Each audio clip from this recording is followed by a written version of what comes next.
Ariel Adams here with aBlogtoWatch. Today on Superlative, I'm going to be interviewing Edouard Caumon. He's the country manager of Watchfinder. Also be sure to listen to aBlogtoWatch's other podcast, aBlogtoWatch Weekly, where we talk about the latest watch news and reviews. Edouard, talk a little bit about what you do at Watchfinder. Hi, Ariel. Great to see you and to meet you in person here. Thank you for having me on the Superlative Podcast. So mine, as I mentioned, I'm the country manager for Watchfinder. I've been in charge of Watchfinder in the US for the past 5 years. I've been with Richemont Group for the past almost 15 years.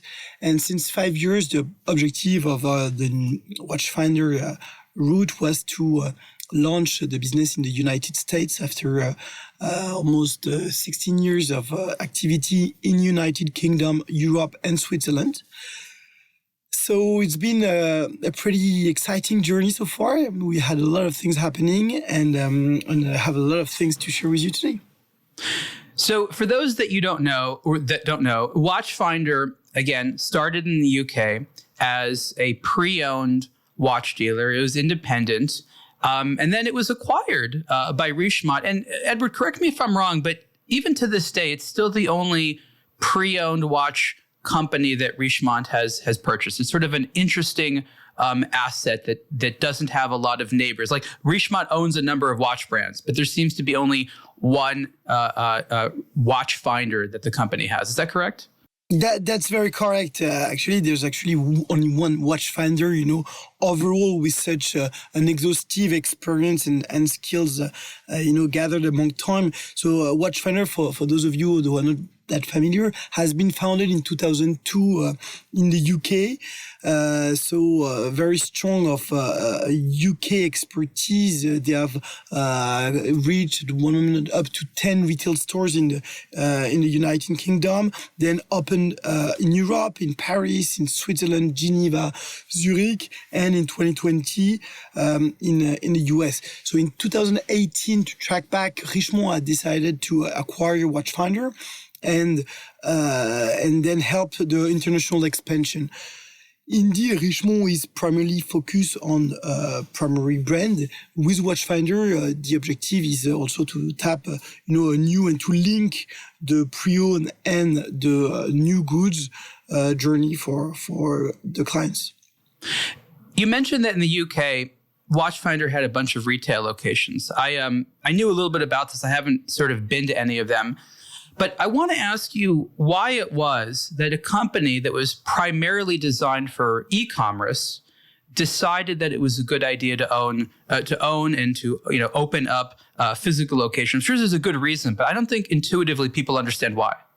Now, of course, I think it's a very interesting question. I'll focus it on the US perspective. Since 2020, we've launched our business purely online. So people have started to, visit our website, calling us, an inquiry, emails, phone. These have been the main way customers have been interacting with us. Then we open up our showroom. So we have a showroom where clients can, on appointment, meet us here in New York. But I want to say that we are natively an online players. The reality of the pre-owned business is that there are some aspects, because we are not an official watchmaker. We are buying watches, refurbishing them, giving them somehow a new life, and then reselling them. So it, I will say, triggers one element, which is the trust. When the clients, so people likes and appreciate when we're talking about high value timepieces or whatever the value it is, to meet in person. So I believe that historically this has been one of the trigger to forcing the pre-owned players overall, and not only Watchfinder, to go retail. I think also it's direction that everyone is taking, the omni-channel direction. You want to be accessible online, to browse and everything. But down the road, customers, they like to interact with the product. We are talking about watch passionate people that like the products, and what better experience than seeing and touching and feeling the products in person before buying it. Where do the watches come from? I know there's probably a number of places, and it might be a silly question for you because you deal with it every day, but I think it's a legitimate area of inquiry many people have. There's so many places that sell used watches. I think it's interesting to say, where do you source these from? Watches come from end consumers. So basically, all our watches are pre-owned. So they have been worn, they have been sometimes very well kept, but they are coming. So in the United States, we source our watches in the United States. After, what we're leveraging in what's one of the strengths of Watchfinder is that we buy watches all around the world. So we are present in many locations from Asia, Middle East, Europe, and United Kingdom. So our watches can come from all around. So we have watches that coming from Hong Kong, from Japan, from Middle East, from Europe, Switzerland, name it. We have basically, the world map in our safes. But down the road, what's important to emphasize is that wherever we buy the watches, the methodology of buying the watches is the same. So we have the same methodology of identifying, the exact reference, ensuring that papers, boxes match with the original production and manufacturing of the watches. And then once we receive the watch, we have an expert know-how and knowledge on how to ensure that all parts are genuine, authenticated, carefully inspected to ensure that we can engage and ensure to track basically what will be required to give the watch a new life and then to find a new owner for the watch. Now, I know that people have and continue to sell watches or trade watches directly to Watchfinder. We'll talk a little bit about that, which I think is interesting. But correct me if I'm wrong, Watchfinder also has relationships with retailers or even brands within the group who, if for various reasons, will get used watches as trade-ins themselves or brands or people selling to them. And then they will give them to you to resell because they're not set up to sell pre-owned watches to consumers. Is that correct? That's correct. There is actually two points in your questions. The first one is why going pre-owned when you want to acquire a watch. One key reality is that today in production, there is only 5% of, I'm going to flip it around. 95% of all watches ever produced are not in production anymore. So meaning going pre-owned for clients who want to acquire a new watch means more choices, a wider selection of watches. So that's the first element that makes pre-owned watches a go-to and a destination for any watch lover, is to have more watches. Then the other element is the accessibility. Now, the players of the pre-owned industry have made themselves more legitimate with experts, with watchmakers. We are certified by numerous watch manufacturers to refurbish watches. So I'm not sure to quote this, but we have a lot of expertise in giving a new life to a watch, to refurbish it, to service a movement, and to apply the warranty on the watches. So then we go to the element of the watch as a commodity. So indeed, a lot of watches are sitting in drawers or not necessarily worn. And these watches represent an opportunity for the owners to trade it toward a new timepieces or jewelry. So what we've decided, what Watchfinder has done years ago, is rolling out and developing a program called the trade-in program, where a client can enter in any Cartier, Panerai, IWC, Jaeger, Vacheron Constantin, Lange & Söhne, name it, all our sister brands stores around the United States and the world, and trade in any watches, whatever the brand, toward a new watches. So this is powered by Watchfinder. We have developed a system allowing to price lively every single watches. Then we receive the timepieces, and as soon as the authentication and inspection has been completed, we apply a credit for the client to use toward any new goods on the market. And that's a great service for a lot of people that want to take, as you said, unwanted watches, not unwanted by anyone, but unwanted by them, and exchange them for value for other watches. And I've said in many other conversations and articles on this topic that most of the time when someone has a watch that they want to get rid of, it's not to get money, but it's somehow to get another watch that they want to wear. So the ability to do that with you without necessarily having to always deal with money is helpful, because practically speaking, to have to first sell a watch and then to go ahead and get the money and then to use that money for another, it's the same thing with a car. People would rather trade in their car at the dealer, having to first sell it to a private person, all that. It brings a lot of risk factors. Plus, when you receive a watch from somebody, you're pretty guaranteed that they're going to get a new watch from you, right? You want to keep them in. So it's sort of, from a systemic standpoint, works really well for everyone. I'm very curious about a little nuance of the business that other people might not ever think about. And that is how watches move across borders. Now, not when you're selling to consumer, but you acquire inventory, right? And as you said, from all around the world. And my understanding is that moving watches from country to country is risky because depending on where you're going, there's taxes and customs and restrictions and things like that.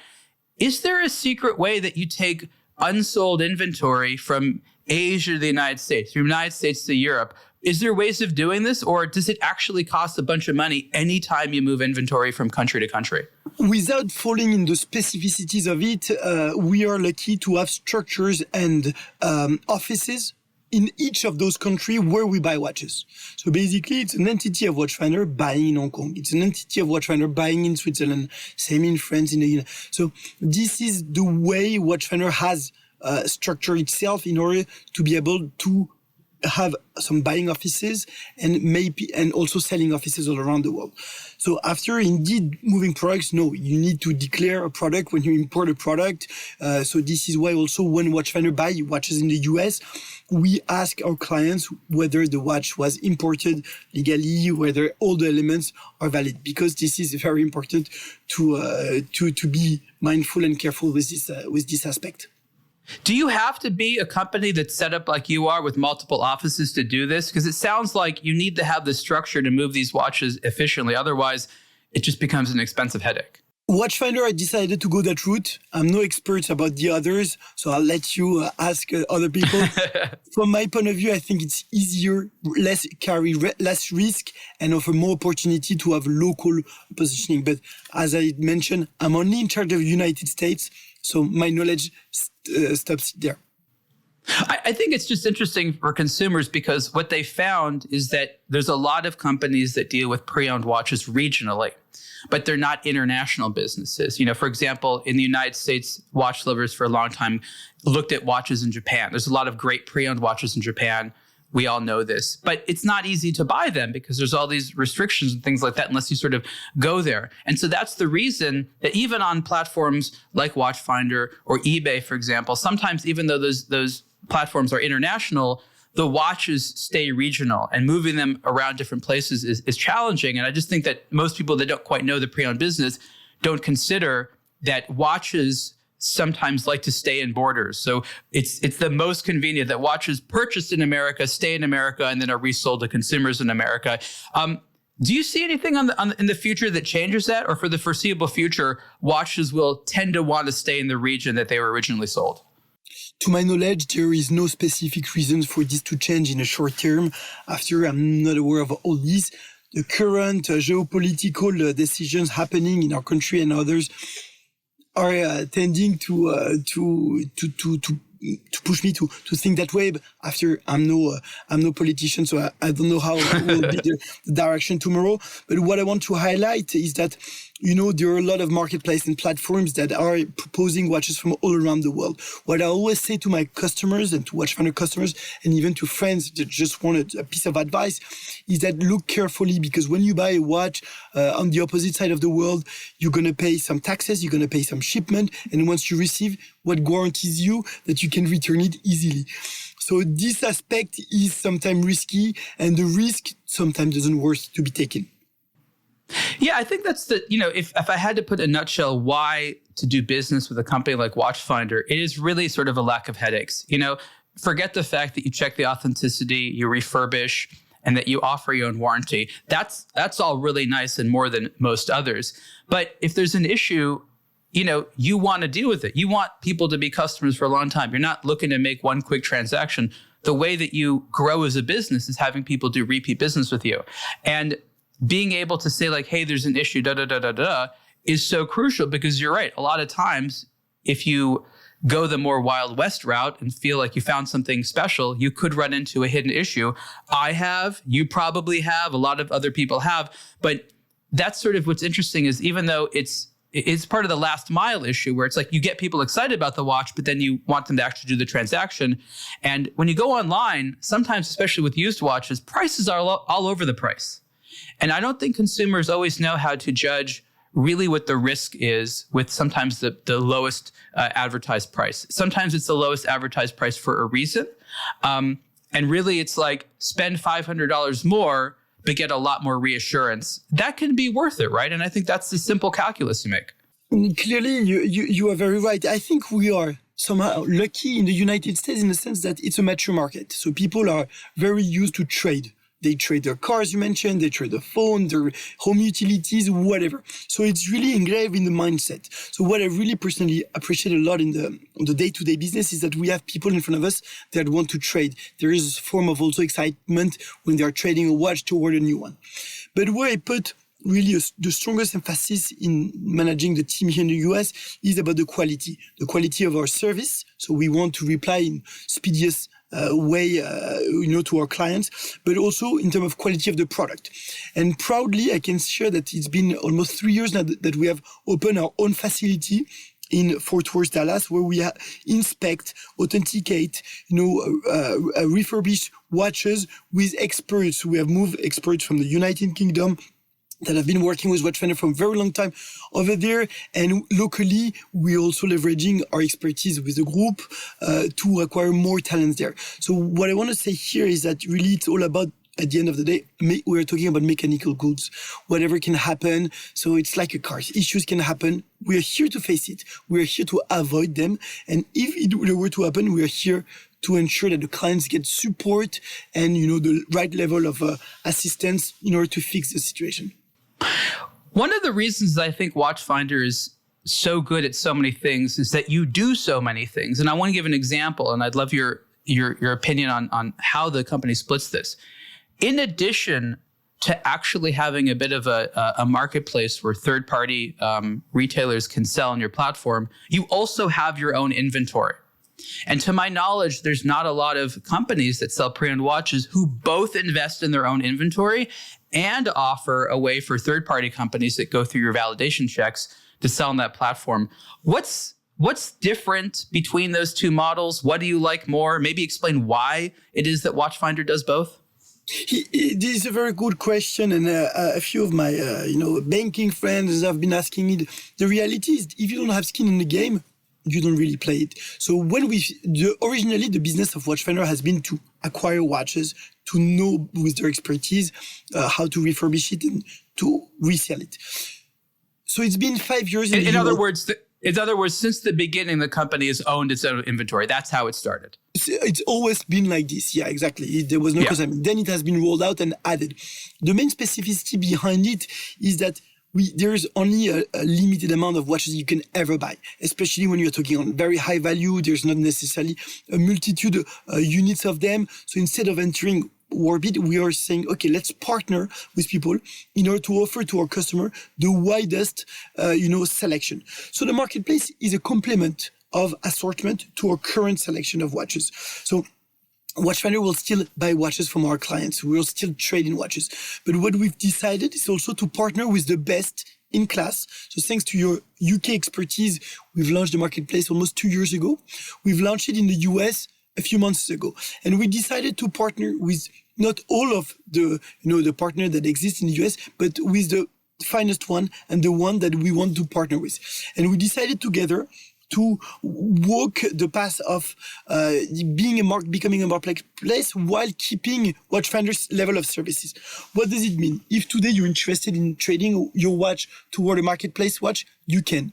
This is not feasible with any other marketplace, meaning that you can still trade in toward a watch. The watch will be sent to Watchfinder, will still authenticate, inspect, ensure that every aspect of the watches fall under Watchfinder requirements. And then the advantage you have is that it comes with 2 years warranty.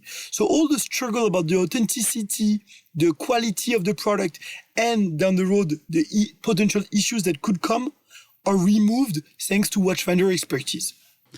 So if I talk to one of the retailers that are on the platform and I said to them, what do you get out of this?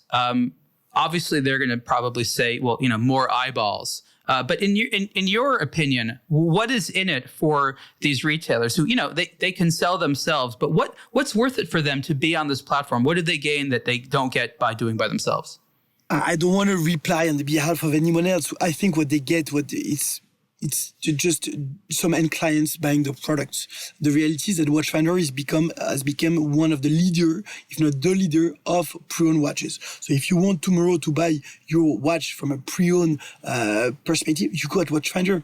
That's it. And so tomorrow, if those people, our partners, want to sell the watches, they have their clients, but it doesn't come with the same level of international expertise, with the same level of service. We have a dedicated online team. We have the after sales team. This is our business. After, ask them, and maybe they will have more detail to share about it. Look, I'm a fan of it. I think that the watch industry, and we talked about this before, is as an ecosystem. I keep referring it to an ecosystem. There's different players. They have different specialties. I'm mostly against the vertically integrated approach where companies try to do everything. For example, I've said many times in the past that the idea that a company both has to make watches and sell watches is actually quite counterintuitive to how companies operate. And I think that a lot of watch brands today try to do that. They try to both design and manufacture watches and then create demand for the watches, as well as actually sell those watches to the end consumer. And I've never thought that watch companies are actually large enough or organized enough to do that. So having little players here and there that do everything makes a huge amount of sense. And so that's why I am such a fan of this. Over the last several years, there's been a lot of, we'll call them an investor excitement about in the watch space. Forget buying watches as an investment. Forget that. I'm talking about in businesses related to the watch space. And one of the areas where people have been able to invest is in companies that sell pre-owned watches. And my question is, where should the investment money go? Like if Watchfinder had a bunch more money, would you buy more inventory? Would you do more marketing? Would you hire more staff to check watches? Because I think what's interesting is it's, yes, there's a market for this, but where does the investment actually have to go? Because all these new companies, they seem to just be repeating what other companies are doing. They seem to sort of do copycat stuff. But what I see is the need for actual innovation and development. And so I'm wondering, from your perspective, if you had a bunch extra money, where would you put it? Listen, it's a very good question you're raising. It's important to step back and to understand the context where the pre-owned industry comes from. Pre-owned industry has always been somehow parallel to the primary industry. So it has not been recognized. It has not been listened and looked at by the primary brands. They were not sometimes measuring the level of stock they had. But they hated it. They were threatened by it. I didn't want to go that far, but indeed there was a very strong and very sometimes violent competition between both. So what's important to recognize is that at one moment, thanks to M&A, there've been a lot of acquisition on the market. All of them, Watchfinder included, being acquired by the Richemont Group. But around us, even more recently, there've been a lot of M&A happening, meaning that it still strives some interest for big players and usually players from the primary industry. Again, it goes back to the reason behind. It offers a wider, it's for the client. The objective of Watchfinder, again, is to give more option to the clients, to the customers. So it all goes back to the stock, to the price. Sometimes pre-owned watches is significantly more affordable than brand new. Beat the wait list. There are many aspects that makes it legit. But to answer to your question on where to invest today, Watchfinder is investing on itself. Today, my objective every day when I arrive to the office is my ask to the team is focus on yourself. Focus on delivering the best customer experience. Focus on buying the watches at the best, in the best watches where we need it. The type of watches that we want to sell the watches in the best condition. So I believe strongly that it's a matter of customer experience. So as long as the customer experience is to the level our customer expect it, there will be some reward and it will be a virtuous circle. So I don't have investment, guidance or advices to share more than this, but the reality is that we are investing in ourselves, in the stock, in developing better tools to reply to a customer in a seamless way and to track, monitoring, our performances and reviews. And this is what I'm investing in today. Okay, thank you. That makes sense. So what I hear is that it's really about investing in efficiency, that the difference between these companies in terms of profitability is the process of what it costs you in terms of time and money to acquire a watch, to check a watch, to acquire a customer, to sell the consumer. And the more you can make those processes effective and efficient, the more you're going to have a leg up against the competitor. Because the reality is there's nothing really stopping anyone from buying used watches or putting up a website to sell them.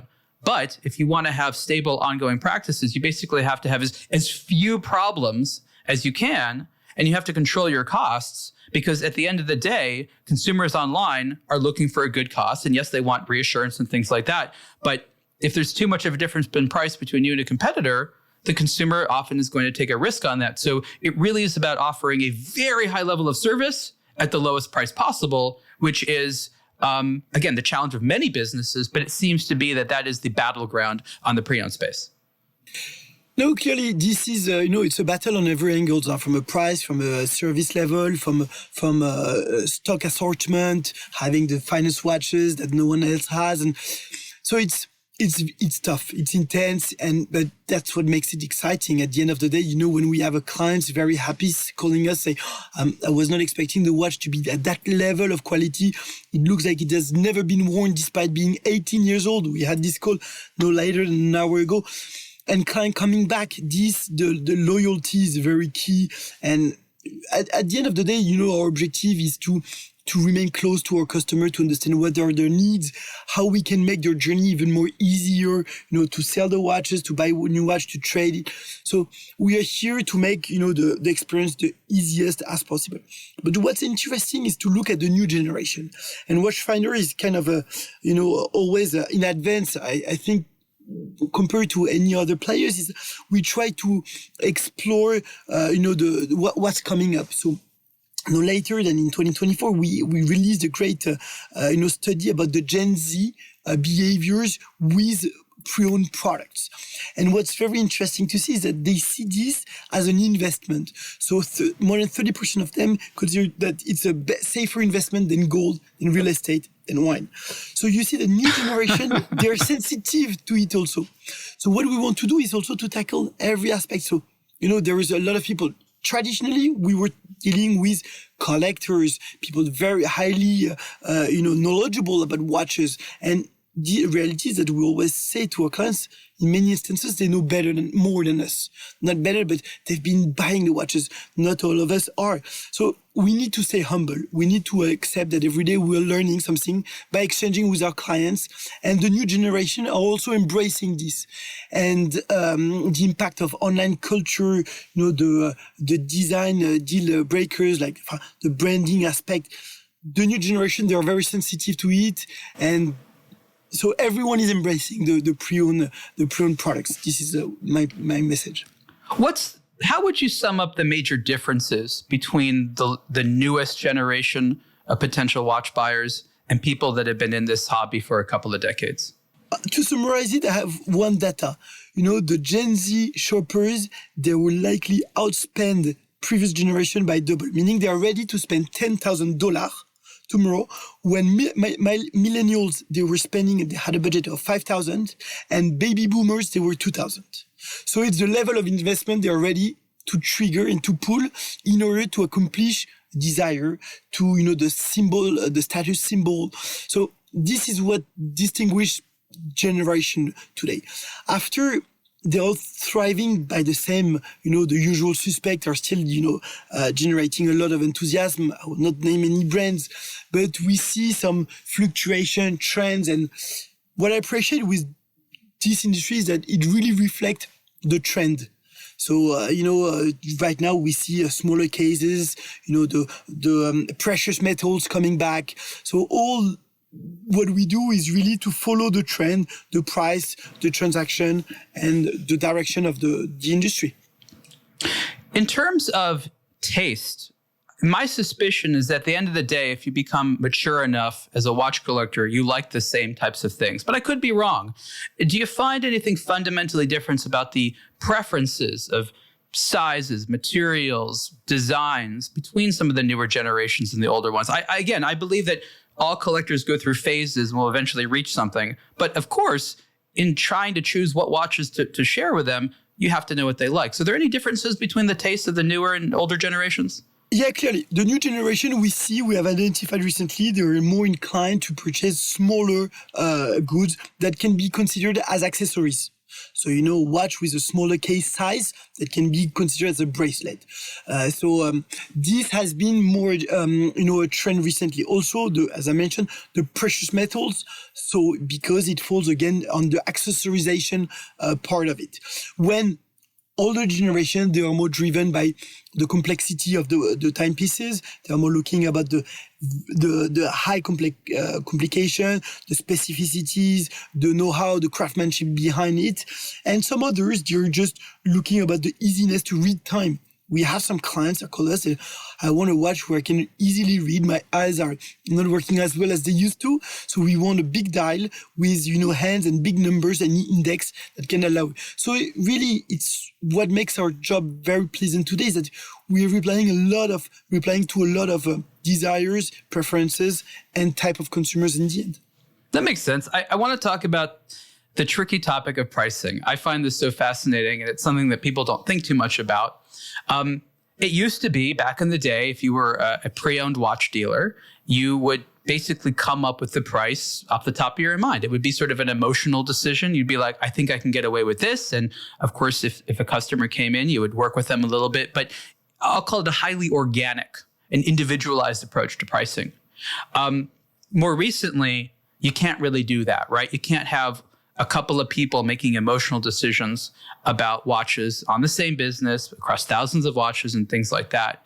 And to add complexity to that, you have this notion that I don't like the name, but they always call it the market price, which is essentially what we think we can get away with. It's not what it cost us plus what we need to profit from it, but it's how much do we think people want this and how high can we price it? And I don't think that Watchfinder does that, but others in the space I think are, and I want to say guilty because I don't like the practice of trying to be opportunistic about pricing. So my question for you is when people go on the Watchfinder website and sees the prices, how do you come up with those prices? So it's an excellent question, and it's what we face every day. The reality of Watchfinder is that it's been in the game, in the business for 22 years. So it faced a lot of fluctuations. More recently, what we saw, post-COVID is a strong enthusiasm toward watch investment. This was pegged and correlated to the cryptocurrencies. So what we also saw after 2022 is the prices synced. So some by 40% and even more. The reality is that at that moment, it's what I was calling a correction. So prices were, overinflated with no maybe lack of rationality. So they've been correcting. So, but what's important to acknowledge is that today, the big three players, they are still Rolex, based on a survey done by Morgan Stanley. Rolex prices is still above retail prices in 68% of the cases. Audemars Piguet is at 48% and Patek Philippe at 66%. So they're still reselling on the secondary market significantly above retail. So Watchfinder, what we try to do is we try to meet where the offer and the demand, we go where the offer and the demand meets. But at the end of the day, sometimes the reality is that we need to take into consideration the level of work needed to bring this watch to the original condition. And in many instances, I say to a client that is sometimes disappointed with our offer. We say, listen, there is a stock level component that we need to take into consideration. If we have already 20, unit of these specific timepieces, indeed, unfortunately, the 21st the offer will quote. But after, I always invite, our clients to use other alternatives to sell the watches. It can take a lot of time to sell the watches. So you can wait. If you do it yourself, it will. And in many instances, you will fall at the very same level of offer of Watchfinder. But this is to say that Watchfinder we're not making a crazy amount of profit on those watches. The business is about, the service level we offer to our clients. This is Ariel Adams with a message about Citizen watches. Did you know that for years, Atessa models have been the best-selling titanium watch in their category in Japan? Citizen debuted their very first titanium case in 1970 and has spent 55 years perfecting the high-performance material for watchmaking. Since 1987, the Atessa family of timepieces has been where Citizen has showcased their latest and greatest technology. This includes the masterfully durable and lightweight super titanium case and bracelet material, as well as miniaturized communication technology that has allowed its light-powered eco-drive hardware to communicate with atomic clock radio waves or global positioning satellite signals. Atessa was born in the high-paced commuter metropolis of Tokyo, where being on time is just as important as being stylish. Atessa is a mature companion for booking a bullet train to enjoying omakase cuisine with friends, and is always fully made in Japan. The latest 2025 Citizen Atessa EcoDrive satellite wave GPS watches introduce ceramic bezels and a brand new case and bracelet shape. When Citizen merges its greatest inventions with thoughtful design and beauty, the result is Atessa. Explore the full range on the Citizen Watch website now. A long time ago, a retailer told me something that was seemingly very simple sounding, but it was kind of impressive to me. And they say, you can sell any watch, ... at the right price. And the implication was that going on the other side of the spectrum, those are the high demand watches, right? On the other side of the spectrum, there are watches that are perfectly good but experience low demand. And their idea was it doesn't matter how low the demand is, at a certain price, somebody will buy it. So what is the strategy at the other end of the spectrum for the many watches that are, again, great watches for people that understand watches, or even for people who would have it, they would like it, but that brand has it marketed. There isn't a lot of discussion about those models. It's just a small number of people out there that know about them. And so the incentive, I would imagine, is to price them more attractively in order to move the inventory. So talk a little bit about the strategy for all those watches that we know and love, but the general public or consumer, it's just not on their radar right now. Watchfinder is not trying to push a brand versus the other. We're really trying to be as much market reflective, meaning we offer what we have, we buy at the price we judge relevant, we should buy, taking into consideration the refurbishment cost and a potential resale value. What's important to keep in mind is it's a very competitive market, nationally and internationally. So the people are traveling. A buyer can travel to Europe, to Asia sometime to buy watches. It covers the cost. So it's very price sensitive. So in terms of brands, what I appreciate with our daily job is that we deal with more than 70 brands. So there are room for everyone, for the first time watch buyer or for multiple watch collectors. So every watch has its own journey. Every watch has its own history. So what's important is to understand what are the requirements and expectations from the customers, whether they want a watch to wear daily, whether they want to watch to go to the wedding of their elderly son, whatever the context. They want to watch to swim, they want to watch to dive, they want to watch to ski. So every watch has somehow a function, a history. After the trend of the brand, Watchfinder is not here to do this. This is the brand job. Watchfinder is here to buy watch and to give it a new life and to find a new owner for the watch. So I'm interpreting that to say that if you don't think you could do well with a watch, you just don't list it. We list, obviously, every single watches we buy. But in some instances, we have to decline some watches where, most of those instances is because lack of accessibility to the spare parts.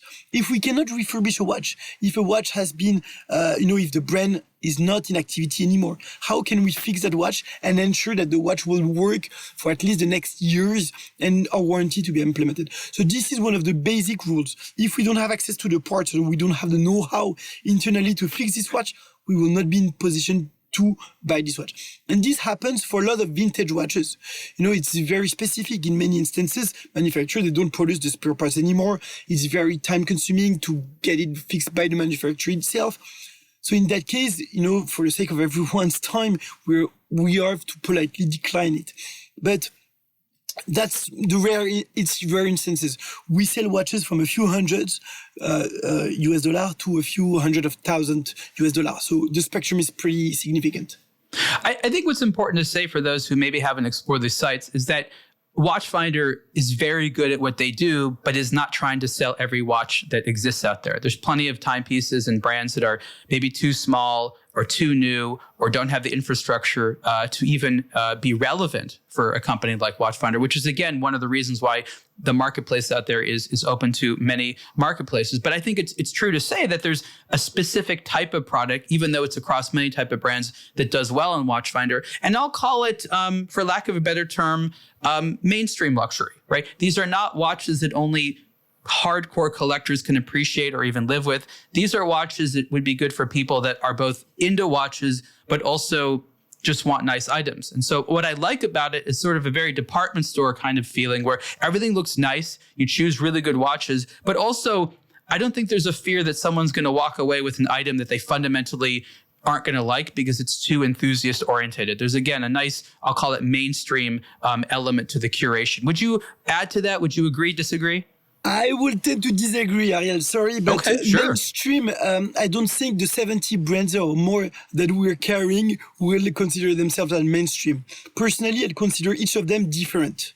So that's really a difference, is that each of them have their history, their price positioning, their specificities, technical, aesthetical. So it's not mainstream. If you look into it, I don't want to quote any brands, but we have some brands that are very niche and some others that are a bit more well-known. But again, it's very subjective. Some people that doesn't know nothing about watches might fall in love just with the shape and the design of this specific watch, despite it being very highly known. So the mainstream component, I might, but other than that, yes, I agree with you. We try to give the same look and feel to every watches.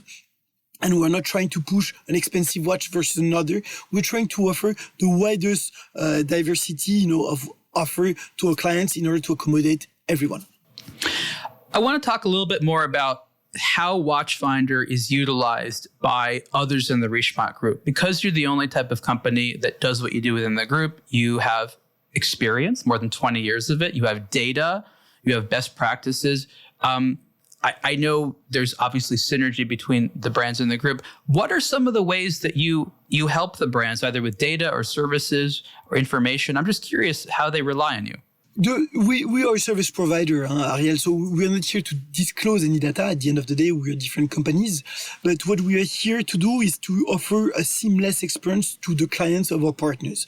Meaning when you enter in a store from any brand and you want to trade a watch, it's sometimes sensitive for a sales associate working for a specific brand to speak about another specific brand that he or she has never sold. So this is where Watchfinder interact. And we really want to offer a seamless and neutral experience where we just genuinely offer the price stated via an iPad, a tablet, or a laptop, and we just make the quote. And after we can offer support. So we have a dedicated team that will offer online support to explain the rationale behind a specific price or maybe a cost associated on the final price because we need to fix it.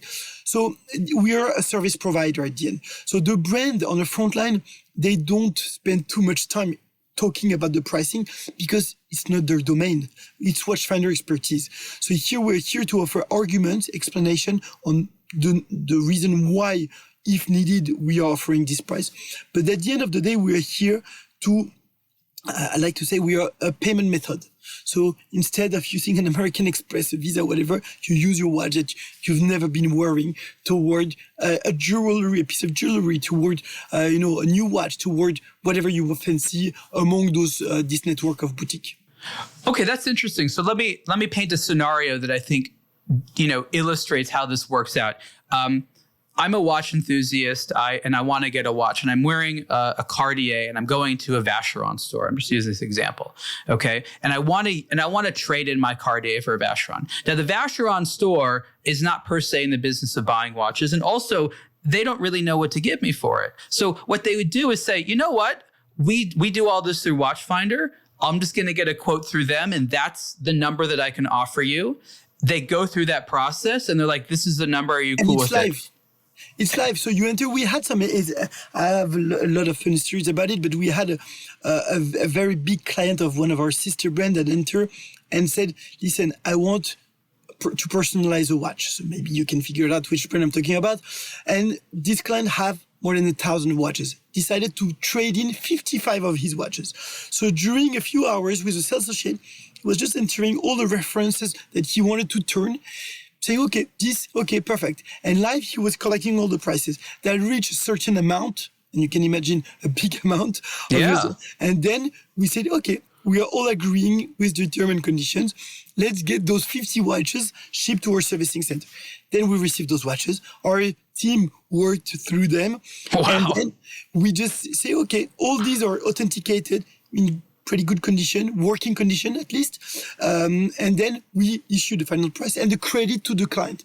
The client then decided to personalize his watch. It took him some time. I don't know after how it goes, but the client information remained the brand's, and all the interaction is managed by the brand. So we're just a supporting tool. That's a great service. I mean, it's almost invisible to the client, but what people who in the industry can appreciate is how complex all that is, and how that offers people on the retail side wonderful tools. The ability to receive a watch as a trade-in is so useful. Now, you said it happens live. That's a crucial element, right? Because if someone has to wait too long for a quote, they're going to leave the store and they might lose that sale. How do you do that live? Do you employ technology? Do you have people on the back end? How do you do that? We have a combination of elements. I will not disclose too much, but indeed some historical people that are extremely knowledgeable about it, that know all the specificities about fake watches, about counterfeit, where lays the differences. And then we are integrating some component and looking at AI components. So it's a combination of things, but I think the main answer here is experience. Watchfinder has 22 years of experience in identifying fake watches. So that's what we do. That's how we can do it. And in some instances, in some stores, we don't have any store yet in the United States, but more globally we have. And we have a team of experts that you can walk in with your watch and leave with your new watch on the same moment. So it doesn't require the watch to be shipped and authenticated and inspected, which take up to 3 days sometime, depending on the volume, but it can be done live. So these are services also we look forward to introduce to our US customers tomorrow. I know that in many cities internationally, showroom style stores for pre-owned watches do very well because it increases the trust factor. People can see the product and it just works out well. I know that it's been tried a few times in the United States. I don't necessarily know how successful it is, but I think that it's proved harder in the United States to be successful with a sort of a retail store for pre-owned watches. And I'd like to know, from your perspective, what are some of the things you're thinking about? Obviously, you're exploring the idea of opening a space in the United States. It could be good. What are some of the things you're thinking about in terms of how to make it a success? And where do you think have been some of the issues with other showrooms that may have not done as well? One of the major elements is, I would call it legitimacy. It's been only 5 years we are in the United States. So I understand many of our clients, of the people enjoy watch lovers, they don't know us. So it's a matter of legitimacy. So for this, in order to be street visible, or to be in a showroom, having a physical component is reassuring a client. Put yourself in the shoes of a client. If you buy watches from a website that you don't know where it is, who it is, are you confident to spend a lot of money on it? Not always necessarily. So for me, it's an element to reassure. But the most important is to get to know your client. The objective here is not to be here for a few months, for a few years. We're here to be here for wherever. We're here to offer a level of service for our clients for the rest of our existence, and to be a go-to destination whenever you want to sell, buy, or trade your watches. So for this, having an in-person interaction, yes, it's required. It's very useful to be able to do an email, a phone call. But down the road, though, we are talking about emotional products also. So the emotion goes by interacting in person, and having to discuss around a watch, around the counter about a watch is sometimes very helpful for both, from an educational perspective and also from sharing the knowledge. At the end of the day, Watchfinder, the team, we don't know everything. So we want to also meet our customers to learn about them, about what they have, what they're looking for, and enrich ourselves from each other's. One of the things I've noticed that has been probably the most profound change in consumer psychology of watches over the last decade or so has been the social element. And I speak to a lot of collectors, and they just straight out say, if it wasn't for the friendships that I have made and maintained through this hobby, I probably wouldn't be in the hobby any longer. Right? So they buy the watches because they like them, but what keeps them in is the social element. And that has been reinforced time and time again as I've done research over the last couple of years. I'm still trying to understand all the implications of it. But it seems to me that there's an opportunity there where you say that Watchfinder is trying to get to know people more, knowing that this is not just a hobby for people, but a social, friendship-driven hobby. What do you think are some good strategies of interacting with the consumers in the United States over the next several years in person? It's a very good element, and I think strong from our expertise in more mature market like the UK, like France, we want to create a community. After the challenge here is it's very wide country. There's a lot of operate community to be created, different markets within the same country. So I think today we are really trying to focus on the level of expertise we want to deliver to the client. And then once we really acquired all the operational, logistic, qualitative, all those key foundations of Watchfinder, we will open and expand to the world somehow. So we've done a few events in the past, thanks to our very followed YouTube channel. So we invited some of our followers in some cities, in New York, in Seattle, in Boston. So in Philly, we've done a few activations. The reality, it requires a lot of time, resource, and energy. And today, Watchfinder is still a growing company that tries to focus on itself. And then we hope that gradually and organically, we will create this community. But I fully align with what you mentioned. I've met a lot of my best friends thanks to this watch passion. I think at the end of the day, it's a passion topic. People are passionate about it. We love to exchange, to explain the reason why we wear this watch, why we like this one, why we want to debate about this one. I think it's what makes personally my job and the daily life very exciting when we will talk about watches. I agree. And I also find it intellectually challenging to ask myself, knowing that this has become a social hobby, what can watch brands do to key in on that? Is there designs that make better sense? Is there pricing? Is there ways of releasing things? It really changes the paradigm of marketing and communication in a lot of ways. And of course, everyone's evolving, but it used to be a very personal experience to form the desire for a watch, to go and buy the watch. It wasn't until you wore the watch that you wanted people to see it did it become a social thing. Now, just the decision about what to buy or how you learn about something. Maybe 20 years ago, you walked on Fifth Avenue and saw a billboard or an ad, and you're like, that's how I learned about it. Nowadays, you might be in an event and you'd see it on someone's wrist, or they'd be like, hey, Edward, come over here. I want you to check out this watch. And you're like, oh, that's neat. Now I know about it. So the paradigm of getting into watches and enjoying watches, we know is changing. And how brands can best take advantage of that, I think, is still a moving target. Again, I'm trying to grapple with it. If I was starting a brand right now, if I was in your shoes trying to sell, it's still a difficult situation to figure out exactly what to do, because not only is it new, but it also seems to continue to evolve, right? Clearly, it's very challenging. And I think the new generation and ourselves also in it, we have access to so much point of information. How to check whether it's the social network, the website, the emailing, the media, the podcast. You've got access to multiple point of comparison, which makes making a choice even harder. At the end of the day, Watchfinder, we're not here to push and to influence in no way. We are here just to broadcast, and we rely on the brand to do whatever their job is. Our job is to refurbish a watch. But I get your point about the access to the information, and what I appreciate personally from the job of the brands today is that they are putting the point and a big spotlight on the craftsmanship, on the history, on the getting to know the watchmakers behind a watch. And luckily in my career, I've been able to access multiple manufacturers and seeing the watchmakers doing the job for the third generation, and what they do is polishing, engraving. So all those elements. And when you see this, when you see there is an actual human doing every aspect of the job, taking thousands of hours to do one single caliber, you're like, wow, I understand why it's so qualitative and so interesting about it. Now, you said something earlier, and you sort of hinted at it again now, and that is that Watchfinder is not really in the business of selling any particular brand or watchmaking in general. You rely on the brands to do that job. You expect that they not only make their brand well known, but explain to people what makes their brand great and why to buy it. you come in where you can speak enthusiastically about a product, but you're not really there to be like, let me explain to you why this brand is cool to begin with.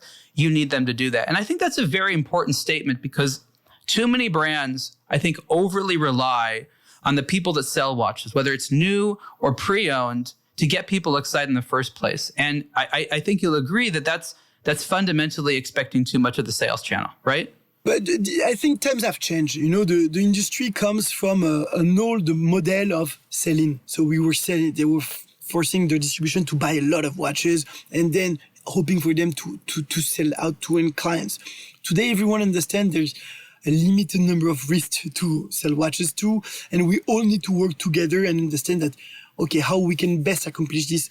But down the road, I think the industry has grown up and is becoming more and more one, and with both components working hand in hand together. You know, the brand component, I remember when I started my career, I was hearing, you know, you don't buy this watch for yourself, you buy it for the next generation. I'm making it up, you know, this famous Patek, this fake Patek advertised. But I was always hearing it's an investment. Yes and no. Sometimes it's an investment. But like when you buy a car, when you drive out of your car dealer, you might sometimes lose 30% right away. Same with art. Same with many investments aspects.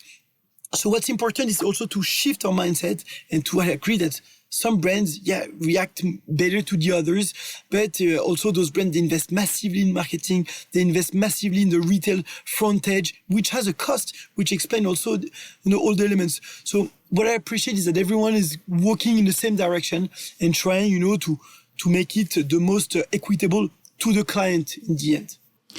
One of the things I think is so validating for your business model that I've seen over the years is that brands that are very niche, only make maybe a few dozen or a few hundred watches a year, have gotten to the business of buying back their own watches and selling pre-owned to consumers, which again, when you and I started this hobby, would have been unthinkable, right? The idea that a niche Swiss watchmaker would buy back their own watches, refurbish them, and then sell them alongside the new ones would just been just strange. It wouldn't make sense. Nowadays, they're doing it. And one of the reasons I think it's interesting is they're not just doing it in order to, make more money and sell watches, but they do it to what I call protect the market for their watches. Brand equity. Max Booster of MB&F, I think, has been, at least traditionally, the one who's been most vocal about it. And he says, Ariel, there's nothing worse than having one of our watches rogue out there on the internet, not good condition, for a price that doesn't make sense. It's actually better for us to buy that watch back, make sure it's in good condition, and sell it to someone who actually wants it than allowing that sort of marketplace to just sort of do its own thing, meaning it's actually threatening to allow sort of an organic approach to the marketplace. And so I have thought about this a lot, and I recognize that working with a Watchfinder or doing it yourself, if you're small enough, is actually in some instances better for business than just sort of having this laissez-faire attitude of used watches will do what they do and I'll just let the market handle itself. And I'd love your thoughts on this. No, but I come from the strategic distribution background within Richemont, and one of our mission back then was to help our partners to sell back their stock. So Richemont Group has done a significant, it was public, buyback of stock. And I think this is the best thing to do. You protect your brand equity. Imagine having your watches in the hand of someone that doesn't know, who has never been trained about the story of this watch, about the specificity, and I just want to make a few bucks on it. You are hurting your brand. So to come back about those, independent brands, I met a lot of them recently during the Grand Prix, La Haute Horlogerie in New York, and during my career. I'm impressed. I'm like, wow, blown away. I wish I had, the strength and the courage to do it. It's extremely challenging, extremely hard. But I think buying back their stock and protecting their brand equity is one of the key elements, because no one else than you will be able to better tell your own history. Yeah, I'm glad that you're also excited about it. I think, look, as much as I like discounts as a consumer, as someone who is in the watch industry, I understand the difficulties that have arisen. I've been looking at watches since the early 2000s, got into this business in 2007. I've seen what happens when you don't take care of your marketplace over time. I've seen brands pump out too much stuff and then there's so much discounts out there that they can't sell watches at retail price.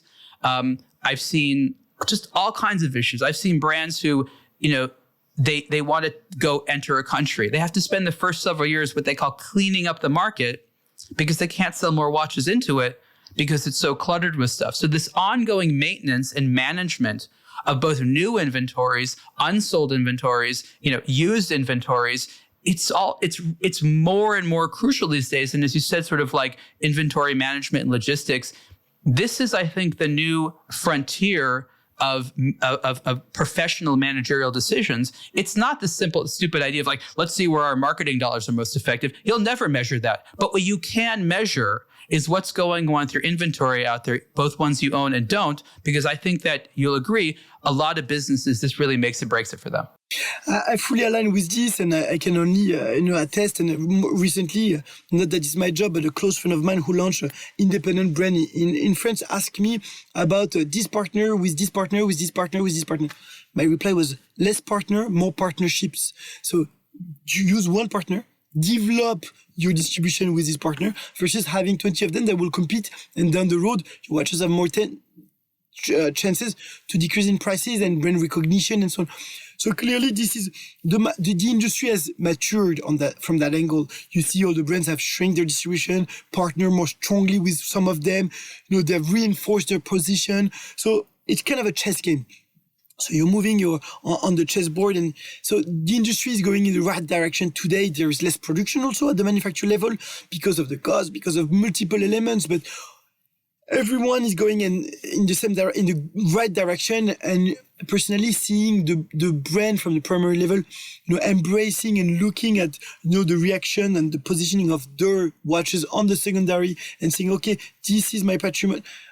So I find it relevant. I find it, positive, and I think it's a right way to go for it.